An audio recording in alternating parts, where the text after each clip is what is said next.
Ah, never gets old, does it? Tech news. I love it. That's not what Riley wrote for the intro. He loves it. That's the important thing. NVIDIA has unveiled the desktop GTX 1650 graphics card alongside 16 series laptops. Initial impressions of the 1650 seem to be not super good. Maybe that's why we didn't get a review sample.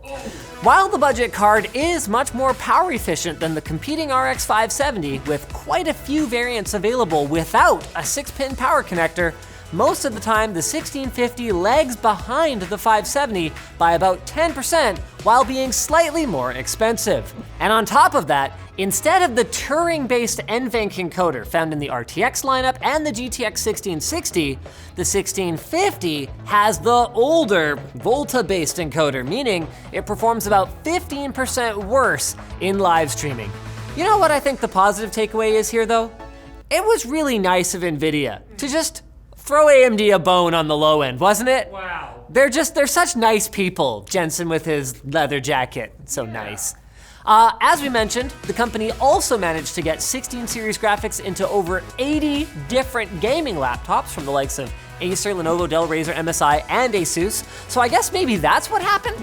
Like they cut down the power so much because it was like more about the laptops. Yeah. And that's a good plan. It's kind of like how I make all my meals into smoothies. It's less energy for chewing. That's smart. Now today's actually a bit of a double whammy for chip announcements because Intel also took the wraps off of the rest of its 9th gen processor lineup. The company unveiled new H-series laptop processors as well as desktop Celeron, Pentium, and Core models. 34 desktop CPUs were announced all together, so there are now many more F variants with no integrated graphics, along with T variants with 35-watt TDPs at their base clocks. As for the mobile parts, they're led by the overclockable Core i9-9980HK with 8 cores, 16 threads, a turbo frequency of 4.9 gigahertz, and a 45-watt TDP. It's apparently so impressive that it's worth Intel starting a new category of mobile PCs, Musclebooks. Musclebooks! Musclebooks, oh lordy.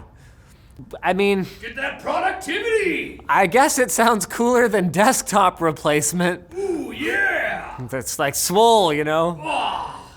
And to cap off the chip-related news, Tesla announced that they have finished development of their own self-driving processor.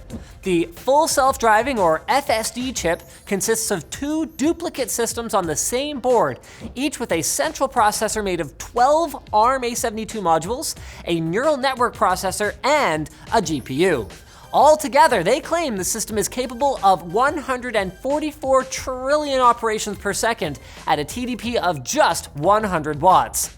The company also claims that they are halfway done designing the chip's successor, and that by mid-2020, Tesla drivers will not have to pay attention to the road at all. They also plan to launch a robo-taxi service next year, which Tesla owners can add their vehicles to, gaining extra income by letting their autonomous vehicle ferry other people around while they're at work.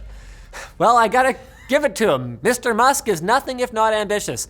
I wonder if there's a way to make users of this robo-taxi service wash their hands before they get in my car. A lot of people are, they're not clean. Not that I own a Tesla, I'm too cheap for that.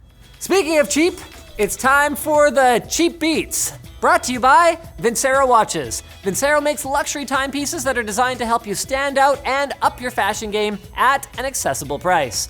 Because they sell directly to you, the consumer, and cut out the middleman, you'll get the look and feel of a watch that might cost 10 times the price elsewhere. With free worldwide shipping and over 15,000 5-star customer reviews, you'll be sure to be a winner with Vincero. So check out their site now and use offer code Techlinked to get 15% off your entire order. That's vincerowatches.com/techlinked, or you can just click the link below. On to the cheap beats! Now we've known for a while that Google's Pixel 3a and 3a XL are on the way, but new leaks have given us our clearest look yet at the new devices. And they look like Pixels, but with no notches and bigger bezels. Also, it's likely they will have headphone jacks, which are missing from the mainline Pixel 3s. They also will almost certainly launch on May 7th at the Google I/O conference, so let's hope that they're cheap, just like our Beats. Or else, what would be the point? other than if you want a Pixel with a headphone jack. That does seem like yeah, okay. that's a point. Yeah. Speaking of points, despite the CIA's recent report that Huawei is funded by Chinese intelligence, the UK has given the company the go-ahead to build out British 5G infrastructure.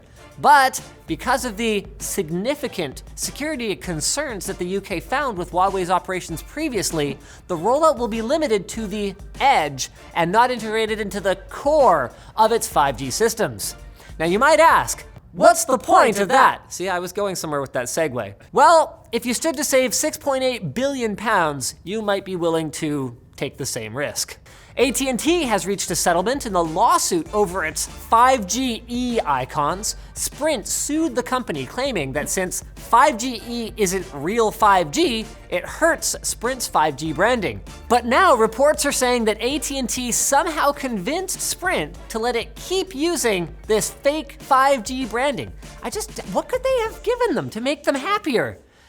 Must have been big. Yeah. Like a big bag of candy. Good intentions. Oh, okay, yeah. We're kidding. It was probably money. And NVIDIA might be working on a new Shield tablet, and it might be a 2-in-1 device if code found in the company's Shield Experience software is any indication. The device is apparently codenamed Mystique, and it could operate as a laptop if you attach a keyboard.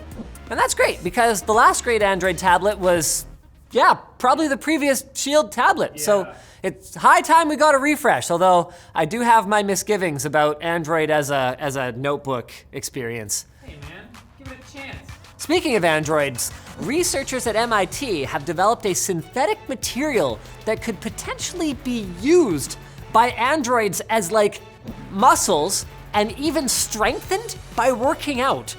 So these are called polyvinyl alcohol hydrogels. And don't worry, because robots will almost certainly be using them to rip your head off soon enough. Wait, I said don't worry. Maybe we'll see them in the Musclebooks. And that's it. If I don't want my head to be ripped off, I better end this episode. Thanks for watching, everybody. It's gonna be quite some time before the tech news comes back around again, but you've gotta be patient. Yeah, that doesn't work because you didn't do my intro. Yeah, I'm joking. It's gonna be Friday. Yeah. So your ending joke was bad anyway. Just get out of here.